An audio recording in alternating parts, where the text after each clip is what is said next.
Bonjour à tous et bienvenue dans cette nouvelle leçon d'algorithmique. Aujourd'hui, nous allons voir la structure itérative pour.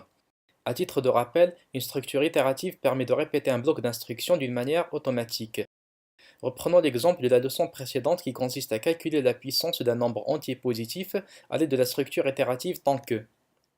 Afin que la structure tant que fonctionne correctement, il faut initialiser la variable i qui constitue le compteur de la boucle dans ce cas. Cette initialisation est faite avant d'entrer dans la boucle.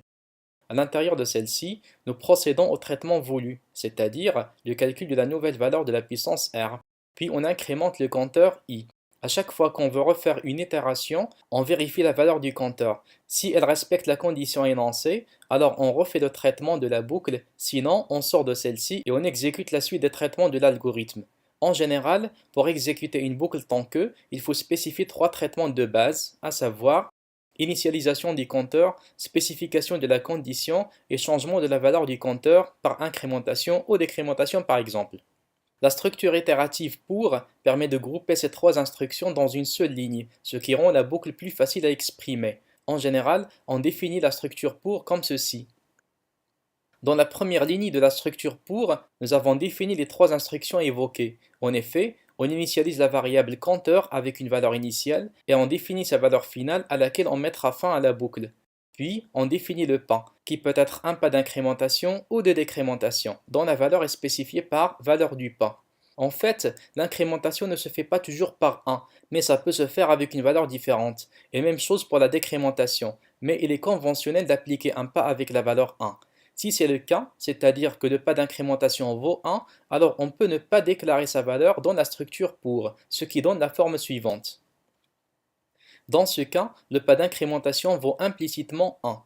L'organigramme de la structure pour est proche de celui de la structure tant que, sauf qu'on spécifie la modification de la valeur du compteur au sein du traitement de la boucle. Maintenant, à base de la boucle pour, nous allons refaire l'algorithme du calcul de la puissance, ce qui donne ceci. Dans ce cas, le compteur de la boucle représenté par la variable i fait le parcours des valeurs de 1 à p, et à chaque itération, une nouvelle valeur de r est calculée. Quand la boucle prend fin, on se retrouve avec la valeur r qui représente n à la puissance p. L'algorithme est devenu nettement plus clair vu que trois instructions, y compris l'instruction de l'incrémentation implicite, ont été déclarées dans une seule ligne. La question qui s'impose maintenant est la suivante. Face à un traitement itératif, quelle structure utiliser? Tant que ou pour? En fait, la question est justifiée du fait que ces deux structures se ressemblent tellement, avec un petit avantage en faveur de la boucle pour vu sa simplicité. Mais en règle générale, la structure pour est préférée si l'on connaît d'avance le nombre d'itérations à exécuter, comme le calcul de la puissance ou la factorielle d'un nombre entier, un montant total d'une facture, la moyenne des notes des étudiants d'une classe dont le nombre est fixé d'avance, etc. La structure tant que quant à elle s'avère pratique quand on ne connaît pas au préalable le nombre d'itérations à exécuter, c'est-à-dire que l'on continuera à répéter le bloc d'instructions jusqu'à ce qu'un événement particulier survienne, comme par exemple le calcul du nombre de points de fidélité d'un magasin suite aux achats d'un client. Ces points seront cumulés par des opérations d'addition répétitives jusqu'à ce que leur nombre soit égal au seuil qui lui permet de gagner un cadeau. Notez également qu'on peut imbriquer des structures itératives les unes dans les autres, et c'est une pratique très courante avec la structure pour. Par exemple, on va écrire l'algorithme qui produit la table de multiplication des nombres de 1 à 9. Dans ce cas, pour chaque itération de la grande boucle, c'est-à-dire celle qui contient le compteur i, on exécute 9 itérations de la petite boucle dont le compteur est j. Mais je pense que vous avez compris le principe.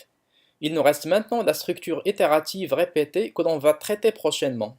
Merci pour votre attention et à la vidéo prochaine.